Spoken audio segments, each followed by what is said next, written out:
You're still watching Newsday. Thanks for sticking with us. A short while ago, we told you that it was a busy day yesterday at the National Council of States meeting in Abuja, where President Tinubu approved the appointment of a new chairman for the Independent National Electoral Commission, pending the confirmation of the Senate. Tinubu also extended presidential pardons to 175 Nigerians living and dead, including early nationalist Herbert Macaulay, late Major General Maman Botsa, who was executed for plotting a coup.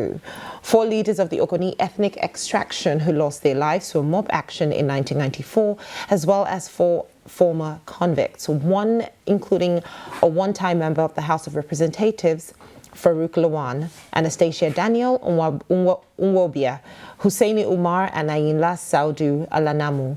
Arise News analyst Dayo Sobowale joins us now to discuss the presidential pardons and the significance of the action. Thank you so much for joining us this afternoon.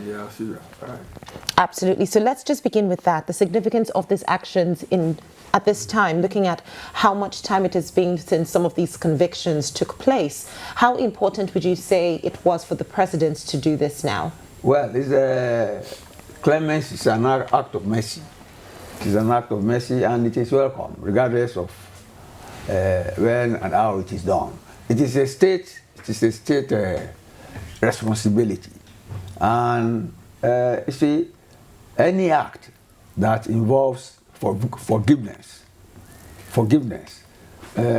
should be seen as a sign of public recompense for some harm done to people before, or for some mistakes some people have made in the course of their life. That's the first comment I'll make on that. Yes. All right. Let's look at the caliber of those that were pardoned, especially the issue of the Ogoni. You had a successive governments since 1999, civilian governments since then. Why wasn't this prioritized in terms of granting them pardons on account of their contributions and how they were, killed? So you see, some harm take time to heal. Take time to heal. You see, I would rather comment on maybe some of the personalities. Okay. There you see a semblance of our history. About Macaulay. See, these were people who fought the British. He was well educated. It was both a civil engineer and a surveyor, and he was in the government service. But he was writing and criticized the colonial government because he had good education. So with time, they literally got annoyed with him, framed him up on some commercial charges. So it's a pity nobody has remembered that this pardon could come, but it's never too late. He is still a hero to many of us, just like the grandfather, Ajayi Crowder. I attend Christ Church Cathedral. If you see the citation for him, I go there most times to read them again. So I like that. I like that for Vatsa. And I'm happy Babangida is still around. You remember that story? Indeed. They were best men to each other at weddings, and then this military issue came up and he was executed. So there's a pardon, and many of us who follow that history are happy with that. Then the Ogoni issue, still under military rule, during Abacha's time. Even Nelson Mandela pleaded for them not to be executed, only for us to be told they were executed maybe an hour ago. Yeah.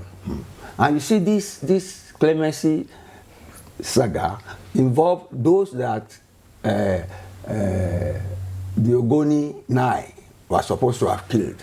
They gave them national honors. It's like settling scores on political mistakes or politically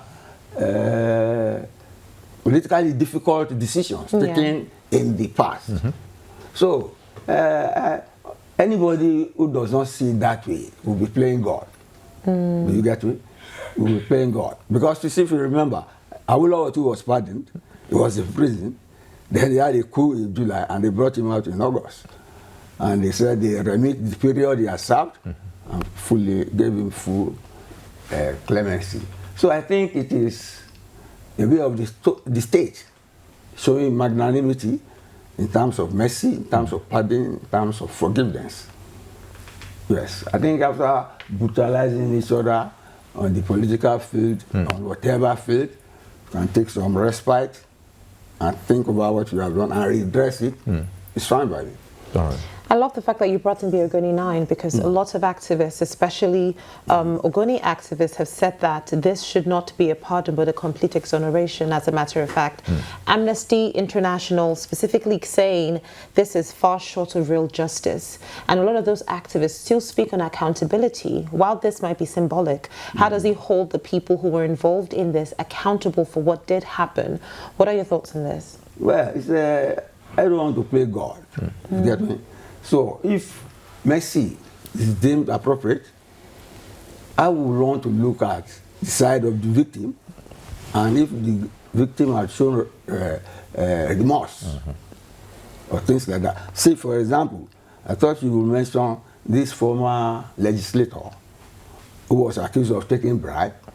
You get me? He was the chairman of a committee probing people and in terms of legislative duty, and he too was Farouk Lawan. Yes, he was jailed. But if you read his appreciation of the clemency, unless you have a heart of stone, you won't talk about corruption. I almost wept when I saw what he wrote to show gratitude. You could see that he's abjectly sorry and has regretted it. I'd like you to read it. But don't you think the difference is that the difference with this is on one case where somebody did something, these people are saying that they were not guilty of the charges against them, as opposed to a case where somebody did something that led them to, that, basically they were sent to jail for something. Yeah. They were killed. Exactly. Killed ages ago. They were killed. Even Nelson Mandela almost came here to plead. I think, what is his name? Desmond Tutu came to plead for them. But Adama was Adama and killed them. So if nothing can wake them up, do you get me? So if the state, in its wisdom, after a while, deems it fit to commute that, it doesn't wake them up, but it releases that conviction and that act against this crime. So it raises it from their record, and it condemns whoever put them in that position. And how significant for those who are living at the moment, receiving this news? Well, if they know the history, nowadays people don't know much history, but those who know the history, I'm sure there must be some places where people are keeping monuments to remember them. Just like I said of my fascination with Ajayi Crowder in my church, it was done ages ago. So if the state, I still repeat it, the state is the father of all, sort of. If the state, in spite of whatever you have done in the past, decides to pardon you, I think it's a fine day in your record, whether dead or alive. Yes, I'm sure a lot of the people on that list, those living assets, would be very grateful for this. Immensely. Yes. That's what that Farouk Lawan wrote. I was impressed. I was sorry for it. I'm telling you. Even though I wanted to say before that, because of corruption, if you are fighting corruption, you should not fight somebody jailed for that sort of thing. But then that's me as a person. But I'm sure the state has a bigger heart than me. The state has a bigger heart.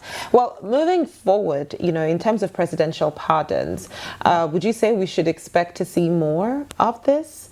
And in terms of frequency, I'd like you to, if you could just paint a picture of exactly what leads to the process that goes into a presidential pardon and how often you think it does happen. Yeah, there's a committee. There's a committee for it. And you see, it's not something that can be done on schedule. It looks like an annual gift or something. It's a long time since we did this sort of thing. The Attorney General and there is the act putting it in place for pardon. And then for those who are in state custody, see, depends on their behavior. You get me? In prison. So that they can give them, they can even commute sentences, which happen here too. Indeed. Somebody with a death sentence or commuted to life. It is an effort by the state, you get me, to show that it will reward good behavior, no matter how bad it was before. Indeed. All right. And with appropriate repentance. Indeed. Mr. Dayo Sobowale, Rise News analyst, always a pleasure to have you. Many thanks for your thoughts on that topic. It's good to have you.